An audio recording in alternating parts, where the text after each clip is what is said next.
Hi, இன்னைக்கு நம்ம வீடியோவில் பார்க்க போகிறது கேட்டுச்சாரா அவனுக்கு? ஏய், சத்தமாக கூப்பிட்டா கேட்கல? யாரும் போய் பாரு.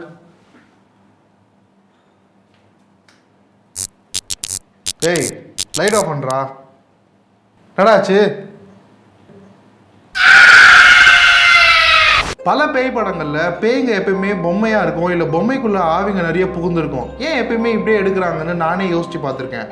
ஆனால் இந்த வீடியோ பார்த்த அப்புறமா தான் உங்களுக்கே புரியும், குழந்தைங்க பொம்மைங்க கூட விளையாடிந்தப்போ பொம்மைங்க திரும்ப விளையாடி இருக்குன்னு.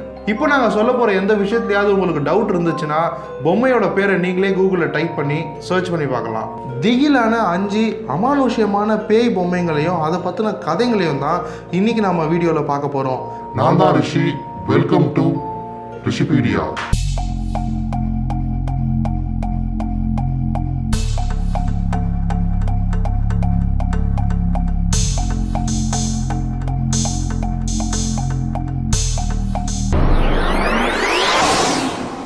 சரியா 100 வருஷத்துக்கு முன்னாடி இங்க இருக்க டி நகர் மாதிரி ஜப்பான்ல இருக்கிற ஒரு பிஸியான ஷாப்பிங் ஸ்ட்ரீட்ல சுசுகி நடந்து போயிட்டே இருக்கும்போது அவருடைய 2 வயசு தங்கச்சிக்கு பார்க்கவே டிஃப்ரெண்டா இருந்த ஒரு பொம்மையை வாங்கிட்டு போனாரு.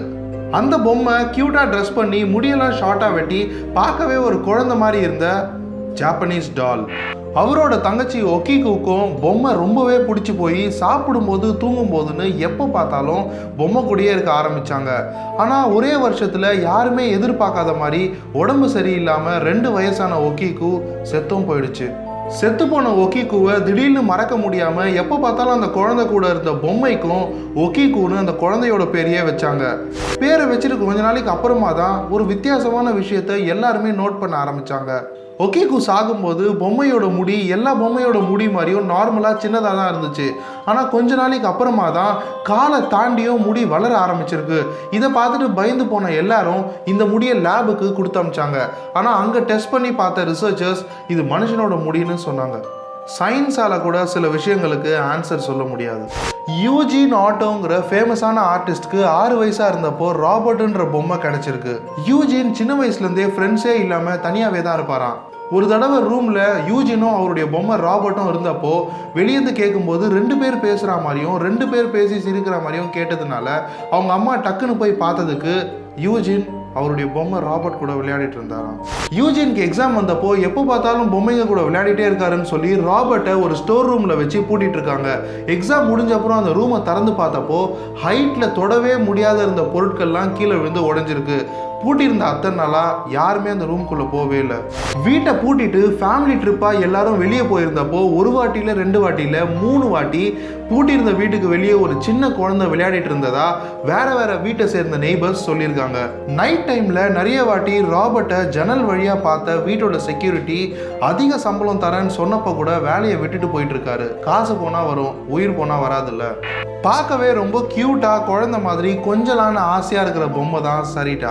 2010 வான் நுவர்ஸ்ன்றவங்களுக்கு அவங்களோட ரிலேட்டிவ் இறந்து போனதால அவங்க பொருள்லாம் இவங்களுக்கு வந்திருக்கு. அந்த பொருளில் சரிட்டான்ற பொம்மையும் இருந்திருக்கு. சரிட்டா வந்த நாள்ல இருந்தே வீட்டுக்குள்ள குழந்தை அழுகிற சத்தம் தொடர்ந்து கேட்டுட்டே இருந்திருக்கு. கொஞ்ச நாளைக்கு அப்புறமா தான் அது இந்த பொம்மை இருந்த ரூம்ல இருந்து தான் கேட்குதுன்றத வான் நுவர்ஸும் அவங்க குழந்தைங்களும் கண்டுபிடிச்சிருக்காங்க. சரிதாவை எந்த ரூம்ல வச்சு பூட்டினாலும் காலையில பார்க்கும்போது அந்த 2 குழந்தைங்களோட பெட்ரூம்ல தான் இருக்குமா. ஏன்னா செத்து போன அந்த ரிலேட்டிவ்க்கும் வான் நுவர்ஸோட 2 குழந்தைங்க ரொம்ப பிடிச்சிருக்கு. 2 தடவை குழந்தைங்களோட முதுகுல கத்தி வச்சு கிழிச்சா மாதிரி காயங்க இருந்திருக்கு. காலைல எழுப்பி கேட்டப்போ நைட்டு சரிதா வந்து அவங்கள அடிச்சா மாதிரி கனவு வந்ததா சொல்லியிருக்காங்க. கெரி வாரன் வயசானப்போ 20 வயசுல வாழ்ந்த ஆஸ்திரேலியால இருந்து அவரோட பழைய வீட்டுக்கு போயிருக்காரு. போன அப்புறமா தான் ஆளுங்களே இல்லாமல் வீடே ரொம்ப பாழடைஞ்சு போயிருக்கிறத பார்த்தாரு. வீட்டிலேயே யாருமே இல்லைன்னு ஊர்ல இருந்தவங்களை கேட்டப்போ வீட்டில் பேய் இருந்ததாகவும் நிறைய அமானுஷ்யமான விஷயங்கள் நடக்கிறதாகவும் சொல்லியிருக்காங்க. ஆனால் கெரி வாரன் நம்ம சின்ன வயசுல வாழ்ந்த வீடு தானே, உள்ள என்ன இருக்க போதுன்னு நடந்து போனப்போ பேய் எதுவும் அவங்களுக்கு தெரியல. பட் லெடான்ற பொம்மை அவங்க கையில் கிடைச்சிச்சு. அந்த பொம்மையை பற்றி நிறைய பேர் நிறைய கதை சொன்னப்போ கெரி வாரன் அந்த பொம்மையை மியூசியமில் கொடுத்ததுக்கு இது 250 வருஷத்துக்கு முன்னாடி ஈஸ்டர்ன் யூரோப்பில் பப்பட் ஷோன்னு சொல்லக்கூடிய பொம்மலாட்டத்துக்கு யூஸ் பண்ண பொம்மைன்னு சொல்லியிருக்காங்க. அதே பொம்மையை சர்ச்சில் கொடுத்ததுக்கு 200 வருஷத்துக்கு முன்னாடி தண்ணியில் மூழ்கி செத்த ஒரு 6 வயசு பையனோட ஆவி இந்த பொம்மைக்குள்ள இருக்குன்றத கன்ஃபார்ம் பண்ணி சொல்லியிருக்காங்க.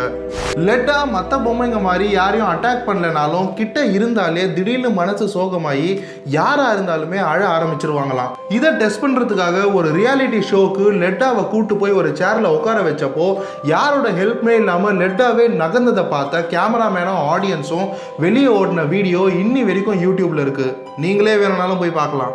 ஆனபெல்ன்ற படம் தமிழ்நாடு உட்பட பல இடங்கள்ல ரிலீஸ் ஆகி செம ஹிட் ஆச்சு. படங்கிறதுனால கொஞ்சம் சினிமா தனமாக எடுத்திருந்தாலும் ரியல் லைஃப்ல நடந்த ஒரு விஷயத்தை வச்சு எடுத்த படம் தான் ஆனபெல். 1917ல நர்சிங் படிக்கிறதுக்காக 2 பொண்ணுங்க வீட்டை விட்டு ஹாஸ்டல் போனப்போ இவ்வளோ நாள் வீட்லேயே இருந்துட்டு ஹாஸ்டல் போகிறாங்களே தனியாக ஃபீல் பண்ணக்கூடாதுன்னு அதில் ஒரு பொண்ணோட அம்மா ஒரு பொம்மை வாங்கி கொடுத்தாங்க.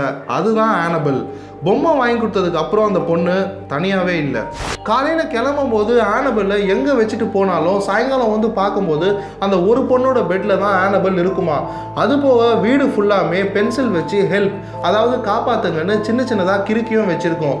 ஆரம்பத்தில் யாரோ ஒருத்தர் இவங்க கூட விளையாடுறாங்கன்னு நினச்சி அந்த காலத்தில் சிசிடிவி கேமராலாம் இல்லைங்கிறதுனால காலேஜுக்கு கிளம்புற மாதிரி கிளம்பி ஒரு நாள் ஃபுல்லாக ஒளிஞ்சிருந்து பார்த்துருந்துருக்காங்க. அன்னைக்கு யாருமே வரலைனாலும் அன்னைக்கும் பென்சிலில் கிறுக்கிந்திருக்கு. அந்த 2 பொண்ணுங்களில் ஒரு பொண்ணோட பாய் ஃப்ரெண்ட் ஒரு வாட்டி அவங்க ரூமுக்கு வந்து தங்கினப்போ நைட்டு ஆனபெல் வந்து அடித்த மாதிரி கனவு வந்ததா சொல்லியிருக்காரு. காலில் எந்திரிச்சு பார்த்தப்போ கையில் உண்மையாலே காயம் பட்டு ரத்தமும் வந்திருக்கு. இது வரைக்கும் 3-4 வாட்டி ஆனபெல் பொம்மைக்குள்ளே இருக்கிற ஆவிங்களை துரத்தணும்னு ட்ரை பண்ணி யாராலையுமே முடியாமல் இப்போ இது ஒரு மியூசியமில் தான் இருக்குது. போர் அடித்தா நீங்கள் கூட போய் பார்க்கலாம். மறக்காமல் வீட்டில் சொல்லிட்டு போயிடுங்க. இந்த வீடியோவை மறக்காமல் லைக் பண்ணுங்கள். உங்கள் ஃப்ரெண்ட்ஸில் யாருக்கெல்லாம் பேயை பார்த்தா பயம் இல்லை பேயினாலே ரொம்ப இன்ட்ரெஸ்டிங்காக பார்ப்பாங்களோ அவங்க எல்லாருக்கும் இந்த வீடியோவை ஷேர் பண்ணுங்கள். இந்த 5 பொம்மைங்களில் எந்த பொம்மை செம டெரர்னு கீழே கமெண்ட் பண்ணுங்கள். மறக்காமல் ரிஷிபீடியாக்கு சப்ஸ்கிரைப் பண்ணி பக்கத்தில் இருக்க பெல்லையும் அமுத்திடுங்க. Sweet dreams. நாளைக்கு நான் உங்களை வந்து புது வீடியோவோட பார்க்குற வரைக்கும்